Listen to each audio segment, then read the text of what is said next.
Hello everyone, আসসালামু আলাইকুম। আজকে হোমবক্স প্রোডাকশনের নতুন একটি প্রোডাক্ট রিভিউ ভিডিওতে আপনাদের স্বাগতম। আজকে কথা বলবো একটি মিড বাজেট স্মার্টফোন নিয়ে, আর তা হলো রিয়েলমি 8।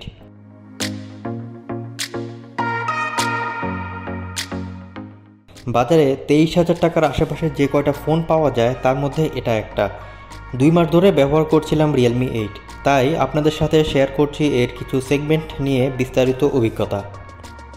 এতে ব্যবহার করা হয়েছে মিডিয়াটেক হেলিও G95 এর প্রসেসর, সাথে রয়েছে জিপিইউ মালি G76, সাথে র্যাম রয়েছে 8GB। ডিজাইন নিয়ে বলতে হয় এই বাজেটে আমার কাছে এটি সবচেয়ে সুন্দর ডিভাইসগুলোর মধ্যে একটি।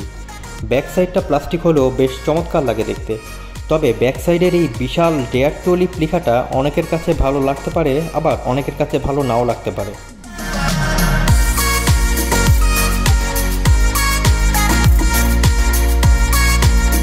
রিয়েলমি 8-এ ব্যবহার করা হয়েছে 5000 mAh এর বিশাল ব্যাটারি, যা কিনা বেশ ভালো ব্যাকআপ দিবে। আমি এর থেকে হেভি ইউজে 8 ঘন্টার মতো ব্যাকআপ এবং রেগুলার ইউজে একদিনের বেশি ব্যাকআপ পেয়েছি নিয়মিত। তাই বলা যায় যারা স্মার্টফোনের ব্যাটারি নিয়ে চিন্তিত থাকেন তাদের জন্য এই ফোনটি একটি ভালো চয়েস।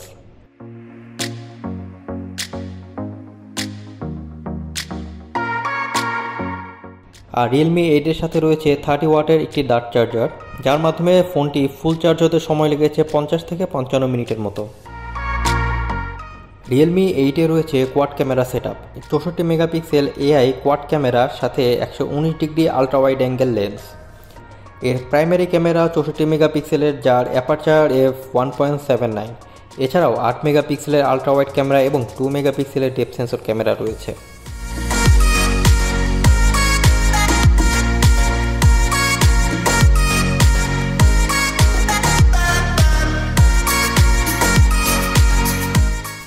প্রাইমারি ক্যামেরার ছবিগুলো দিনের আলোতে বেশ ভালো ছবি দিচ্ছিল। ছবিগুলোতে ডিটেলস এবং শার্পনেস ভালো পাচ্ছিলাম, তবে কিছু কিছু ক্ষেত্রে ওভার শার্পনেস এবং কালার বুস্ট লক্ষ্য করেছি। অনেক সময় এটি দেখতে ভালো লাগে, আবার অনেক সময় এটি অতিরিক্ত মনে হয়, তবে ডাইনামিক রেঞ্জ মোটামুটি ভালো। রাতের ক্যামেরার ছবিগুলো একটু স্মুথ করে ফেলে, তবে কালার ঠিকঠাক মতো দিচ্ছিল।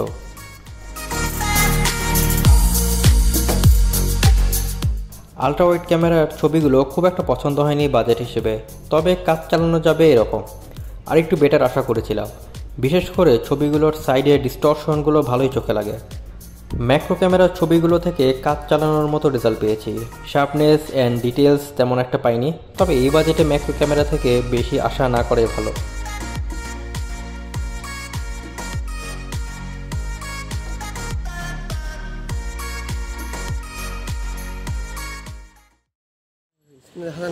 এটা হচ্ছে 1080 30 fps।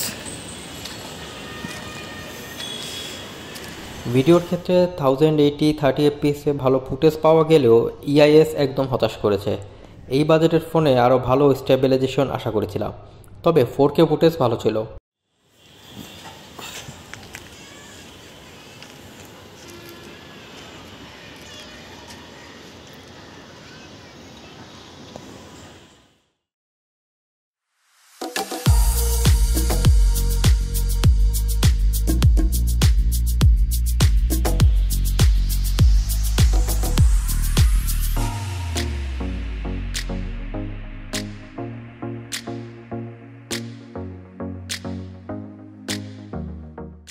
রিয়েলমি 8-এর গেমিংয়ে পাবজি খেলেছি বেশ অনেকবার।